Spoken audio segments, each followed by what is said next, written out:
이 국장님, 네. 지금 뉴스 토마토라는 데서 네. 아마 인터넷 신문이죠?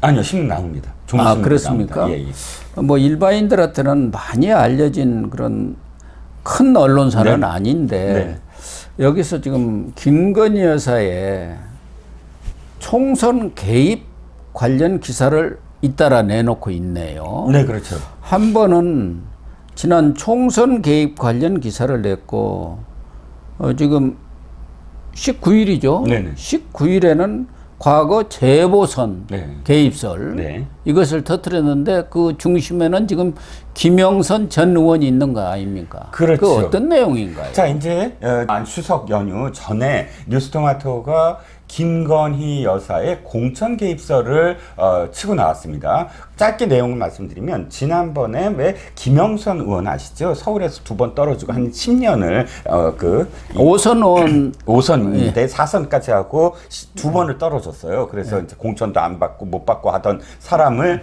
당시에 창원 의창 지역에 재보궐이 나왔습니다. 그래서 재보궐로 그때 당시에 이준석 대표였거든요. 이준석 대표가 재보궐을 꽂아줬어요. 그래서 당선이 됐습니다. 서울에서 있다가 그쪽 창원 의창에서 갑자기 이제 된 겁니다. 2년이 지난 다음에 이번에 2024년 공천을 받아야 되는데, 자, 그 시점에서 뉴스토마토는 뭘 얘기하냐면, 창원 의창 말고 그 옆에 김해갑으로 가라. 창원 의창에서는 컷오프 됐다. 컷오프 됐다 하고, 김건희 여사가 김영선 에게 직접 텔레그램으로 문자를 줬다는 거예요. 그러면서 하는 말이, 야, 김해갑으로 가면 그러니까 그 여러 가지 공약이라든지 맞추면 공약 맞춰서 주겠다라고 했는데 거기서도 떨어졌다. 그런데 어쨌든 뉴스토마토는 김건희 여사가 텔레그램으로 그렇게 직접 공천에 개입한 흔적이 있다라고 대대적으로 그때 막 터뜨렸거든요. 그러면서 오늘 그 내막을 다 폭로하겠다. 라고 예고를 했었어요.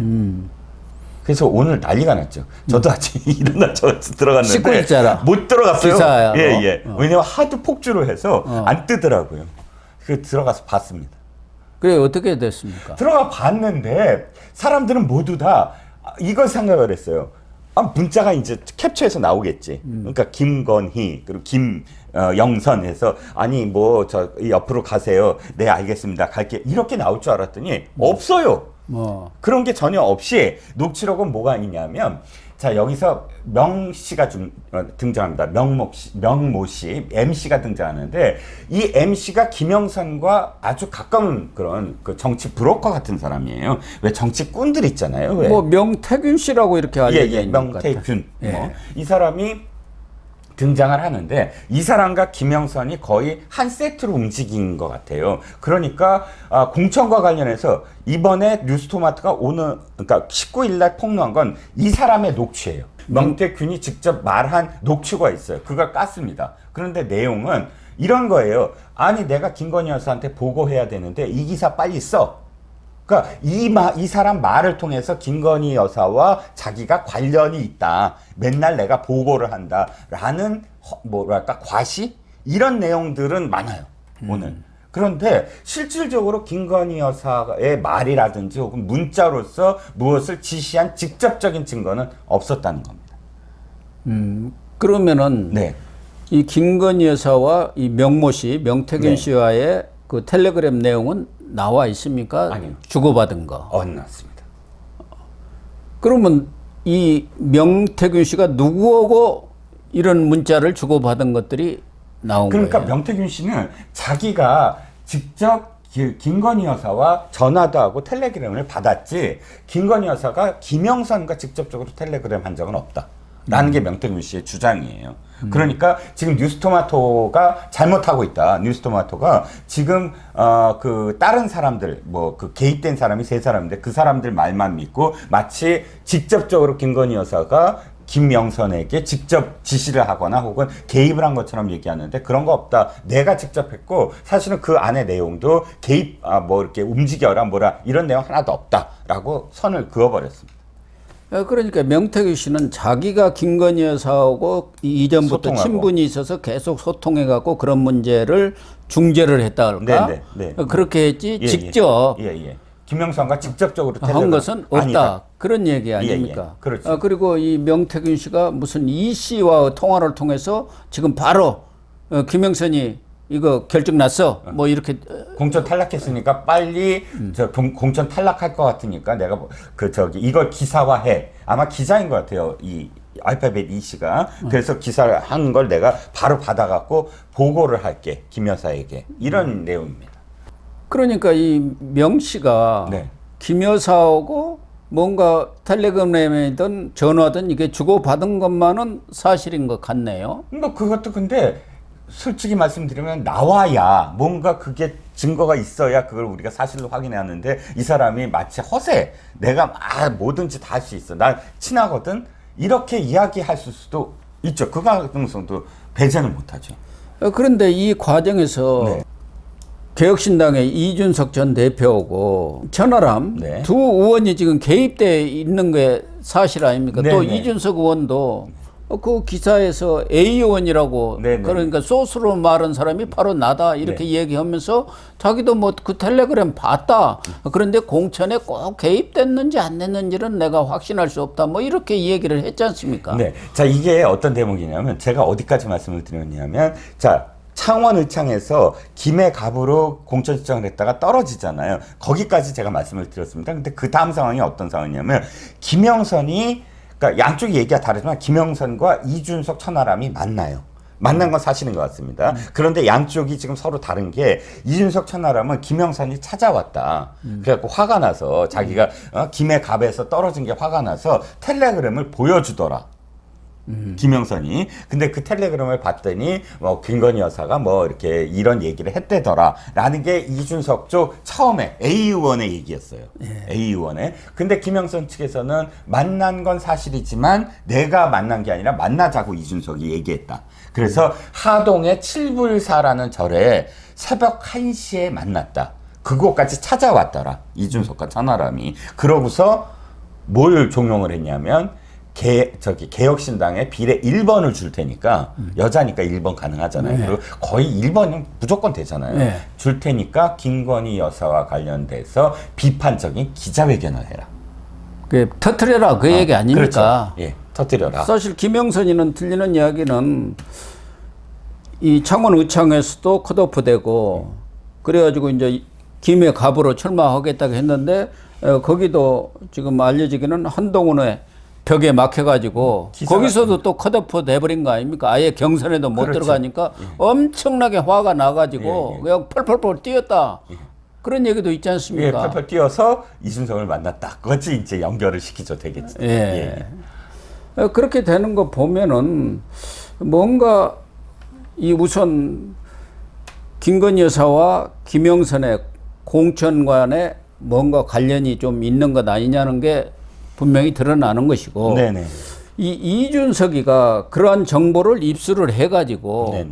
김영선이를 만나서 그 선거 과정에서 크게 한 방 터트리려고 한 거 아닙니까? 그렇죠. 그러니까 옛날 공작 정치를 편 거 아니에요. 그렇죠. 1번 줄 테니까 그렇죠. 크게 한 방 터트려. 예, 예. 그럼 우리 개혁신당 살아나는 거야. 뭐 그런 생각한 건가요? 근데 이게 사실이면 이것도 선거법에 걸리죠. 왜냐하면 어떤 대가를 주고 공천을 준 거잖아요. 대가. 자신의 어떤 정치적 목적을 달성하기 위해서 공천을 마치 임으로 매매하는 것처럼 했기 때문에 만약에 이게 사실이면 이것도 이준석한테는 치명적이죠. 또 하나는 그 시사평론가로 활동하는 장모 씨라고 있잖아요. 네. 이 사람인 정보를 그러니까 준 것처럼 또 알려져 있더라고요. 네 사람이 관여하게 돼 있는데 A, B, M하고 D예요. 이게 C라고 보통 표현했기 때문에. 그러니까 네 번째 DC라고 표현되는데 왜냐하면 국민의힘 당직자 출신 DC 이렇게 표현되거든요. 네. 그러면 이준석 천하람하고 가장 친한 사람이 당직자 출신의 장성철밖에 없어요. 장성철, 그 유명한 장성철. 예. 원래 김무성 대표의 보좌관 출신입니다. 네네. 김무성 대표 보좌관 그래가지고 출신이고. 실세 역할을 했었죠. 보좌관 출신에다가 그때 당시에 박근혜 대통령이 대통령에 나오자 왜 그 보좌관들이 전부 다 그 인수위가 아니라 캠프에 들어가잖아요. 그때 캠프에 들어갑니다. 김무성 쪽에서 밀어갖고 나중에 십상시 있죠. 십상시 그 십상시 안에도 이름이 들어갔는데 장성철이 딴 9명은 청와대에 들어갔는데 혼자 못 들어가거든요. 이 정성철은 또 윤석열 대통령 엑스파일인가요? 그것도 또 터뜨렸던 사람 아닙니까? 그렇죠. 그래서 이 정치권에서는 이제 마당발 정보통으로 지금 알려져 있는 사람인데 이 사람이 이런 그 명 씨하고도 아마 관련이 있었던 모양이지 잘 아는 사이가 아니었던가 하는 생각이 들어요. 그래서 거기서 정보를 입수해갖고 터뜨렸는데 뉴스토마토에 제공한 거 아닌가 하는 생각도 들고요. 그렇죠. 그런데 이제 명 씨는 그 공개적으로 트위터 아까 페이스북에 글을 올려서 DC가 마치 자기가 직접 이 모든 것들을 본 것처럼 이야기하고 있는데 절대 그렇지 않다. 장성철인 지금 허위로 이야기하고 있다라고 지금 선을 그어버렸어요. 아무튼 김건희 여사는 무슨 비리 사건이 나올 때마다 기승전 김건희로 이름이 빠질 때가 없습니다. 그러게요. 지금 이 내용들을 보면은 확실치는 않고 그런 뭐 결정적인 증거는 없다 하더라도 뭔가 김영선 전 의원이 과거 재보선 6.1 지방선거 같이 실시될 때 그 재보선 아니었습니까? 그 당시 박완수 의원이 경남지사로 출마를 하면서 그 자리 경남 의창 지역이 창원 의창 지역. 창원 의창 지역이 비임이니까 그 자리에 김종량 현 의원 등 여러 사람들이 거론도 했는데 그 자리를 김영선 의원이 꽉 차고 들어갔던 거 아닙니까? 그렇죠. 다들 깜짝 놀랐죠. 그렇죠. 그리고 이번에 또다시 22대 총선 때 거기에 공천을 받으려고 했는데 도대체 안 되니까 지금 김해 갑으로 가려고 했었고 그 과정에서도 지금 김건희 여사의 개입설이 나오고 있는 것 아니겠습니까? 그렇죠. 처음에 이 기사가 딱 나왔을 때 제가 무슨 생각이 들었냐면 그러면 이 누구지? 저 김영선을 김해갑에 보내기 위해서라고 하기에는 좀 애매해요. 김해갑이 한 번도 요즘 들어서 옛날엔 다르지만 요즘 들어서 국민의힘에 온 적이 없거든요. 거의 그 낙동강 벨트의 완전히 거점 중에 거점이기 때문에 아니 김영선한테 너 사지로 가라고 이야기하려면 목적이 있어야 되잖아요. 그 목적은 이 창원 의창에 김건희 여사 쪽 사람이 돼야 돼요. 공천을. 근데 안 됐어요. 보니까 제가 명단을 쭉 봤더니 이게 대통령실 측에서 밀었다고 생각할 사람이 두 사람이 있어요. 행정관 출신하고 또한 변호사, 그러니까 전 검사. 그런데 보니까 결과적으로는 이 두 사람이 안 됐어요. 그러니까 전혀 김건희 여사나 대통령실과 무관한 사람이 창원구청에 공천을 받았거든요. 그러면 도대체 김건희 여사의 의도대로 뭐가 됐느냐는 거죠. 아무것도 안 됐다면. 되고 안 되고 문제는 별개로 하더라도 영향력을 미치려고 했는데 한동훈 당시 비대위원장이 커트했다고 봐야죠. 거기 공관위가 있었지 않습니까? 그건 안 된다. 감이 안 된다. 이렇게 볼 수도 있는 것 아니겠습니까? 그렇죠. 사실 지난 총선에 용산의 힘이 미치지 못했다는 게 다 알려진 사실 아닙니까? 그래서 더 이제 윤한 갈등이 심해지고 너 그만둬라는 얘기가 나왔다는 얘기도 있고요. 그 과정에서 이준석 이 개혁신당 대표가 새로운 정치를 한다는 사람인데 이런 정치 공작을 벌였다는 게 하나가 있고 최근에 나도는 것은 이준석 의원이 이 문제 전체를 다 알고 있기 때문에 폭로를 할 것이다. 이렇게 했는데 최근에는 입을 딱 다물었는데 얼마 전에 이준석 의원이 그 성상담 문제에 대해서 무혐의 판정을 받았지 않습니까? 무혐의 결정을 검찰에서 느닷없이 했어요.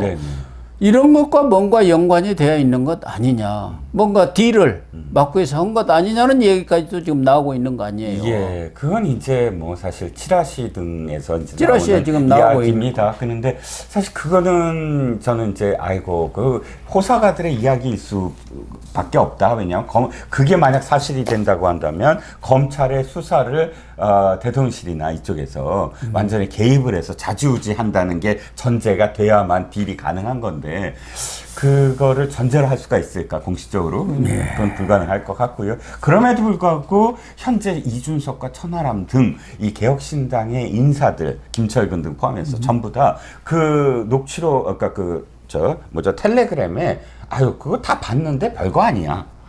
김건희 여사가 별 개입한 거 아니야 라고 다들 입을 모으는 걸 보면 왜 그 사람들이 그렇게 입막음을 또 방어막을 치고 나서게 실드를 칠 이유가 없는 사람들 아닙니까? 김건희 여사 오히려 비판했다. 자꾸 터뜨리고 폭로해야 할 사람들이 실드를 치고 나온 그 이유가 좀 궁금하다 그거지요. 그렇습니다. 궁금해서 나온 뭐 칠하시라고 봅니다. 그러니까 이준석 의원이 정말 정치판을 좀 쇄신할 줄 알았는데 지금 이렇게 흘러나오는 얘기들 보면은 구태 정치랄까 네. 그런 공작 정치에 본인도 알게 모르게 물이 든 것 아닌가 하는 안타까움이 있는 것 같습니다. 네. 어떻습니까? 아니요, 그건 오늘 방향이 이렇습니다. 저도 6시 17분부터 들여다본 게 진짜 무슨 내용이 있느냐. 사실 오늘 만약에 김건희 여사가 또다시 그 문자로 어떤 내용을 이야기했다 한다면 굉장히 파장이 커질 것